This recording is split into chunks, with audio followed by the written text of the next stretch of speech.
Baik, assalamualaikum warahmatullahi wabarakatuh. Alhamdulillahi hamdan syakiran tayyiban wa mubarakan fi. Asyhadu an la ilaha illallah, asyhadu anna Muhammadan abduhu wa rasuluh. Allahumma salli ala Muhammad wa ala ali sayyidina Muhammad, amma ba'du. Alhamdulillah, puji syukur kita panjatkan kehadirat Allah Subhanahu wa taala. Di kesempatan yang baik ini kita coba melanjutkan materi sejarah kebudayaan Islam yang sudah kita bahas di pekan lalu, ya, tentang keadaan sosial pada masa dinasti Abbasiyah.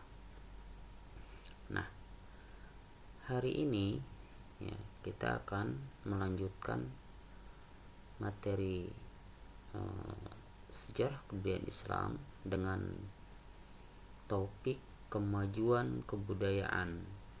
Ya, kalau kemarin itu keadaan sosial, hari ini adalah kemajuan kebudayaan. Nah, seperti yang ada di gambar, ya bisa dilihat di sini wilayah kebudayaan kekuasaan Islam, ya, ini makin meluas, ya, baik dari barat maupun hingga ke timur. Nah, perkembangan ini, ya, yang kemudian menjadikan seluruh wilayah kekuasaan, wilayah-wilayah yang ditaklukkan oleh kekhilafahan Islam, ya, ini secara tidak langsung sudah mengaruhi tentang perkembangan kebudayaan Islam, ya, di beberapa negara dan di beberapa wilayah kekuasaannya.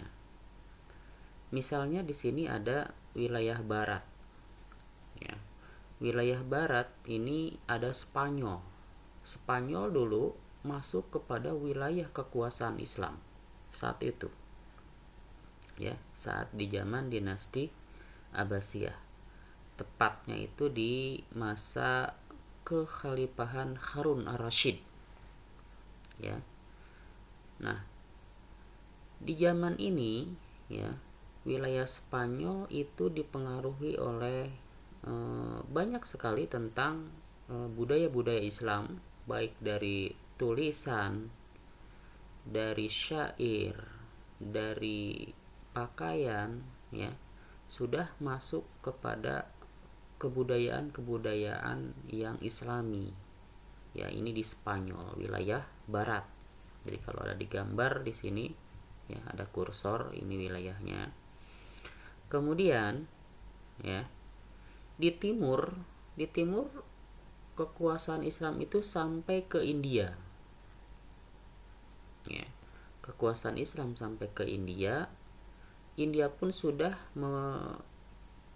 dipengaruhi oleh budaya-budaya Islam, seperti bagaimana mereka berniaga, kemudian kepemimpinannya, bagaimana menata sebuah wilayah, ya, bahkan bangunan-bangunan, ya, istana, bangunan masjid sudah menunjukkan seperti corak Islam.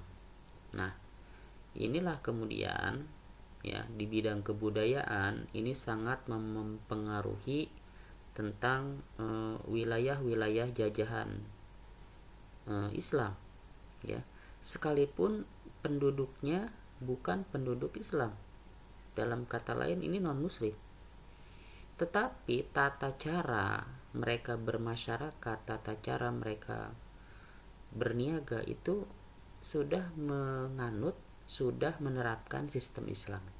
Nah, inilah yang dimaksud dengan kemajuan-kemajuan dalam sisi kebudayaan.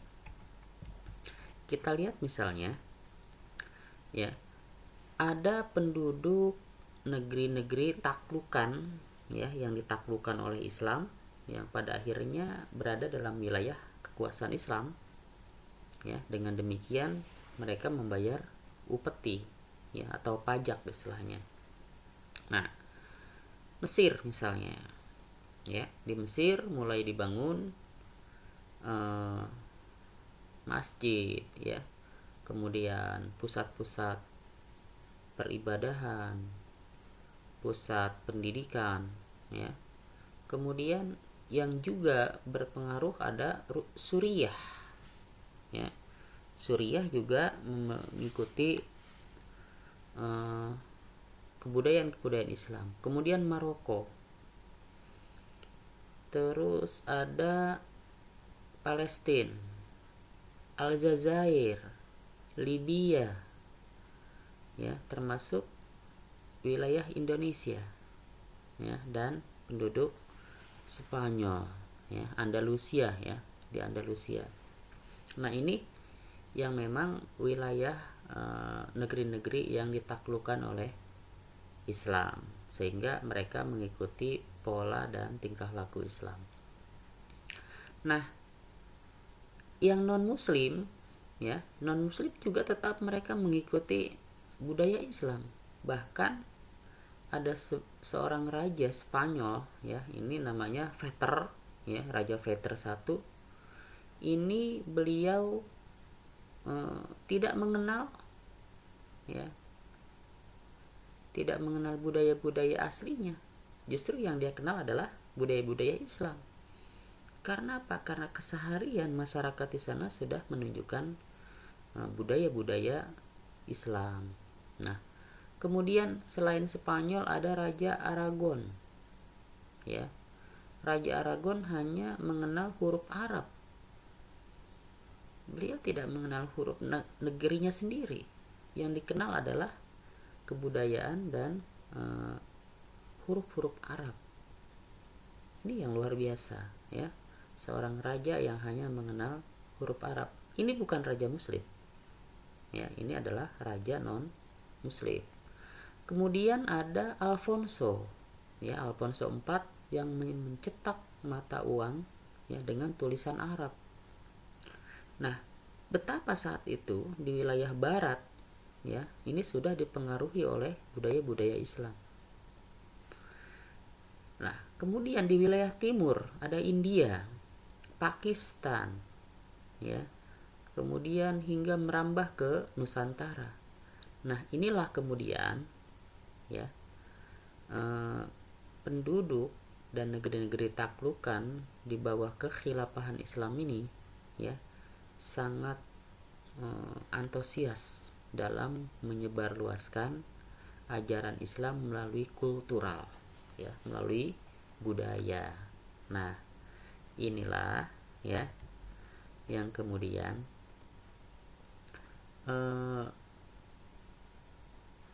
Islam, ya, itu bisa tinggi, ya, dengan pengikutnya. Dalam istilah lain, al-Islam ya'lu wa la yu'la alaih. Islam itu mulia, Islam itu tinggi, dan pengikutnya lah yang meninggikannya. Tetapi ketika pengikutnya, umatnya ini menjatuhkan Islam, maka Islam itu akan jatuh, Islam itu akan rendah, ya. Nah, apa yang menjadi bukti-bukti peninggalan Islam itu berkembang di Eropa, di timur, di barat? Yang pertama adalah istana, ya. Di Kufah ada namanya istana Hasimiyah, ya. Istana Hasimiyah ini istana yang bercorakan Islam, ya. Padahal Kufah itu sendiri, ya, tadinya hanya sebagai tempat pemerintahan transit, ya, pemerintahan sementara yang kemudian pemerintahan tersebut menetap di Baghdad, Irak. Yang pertama. Yang kedua, ada masjid, ya. Ini bukti kedua.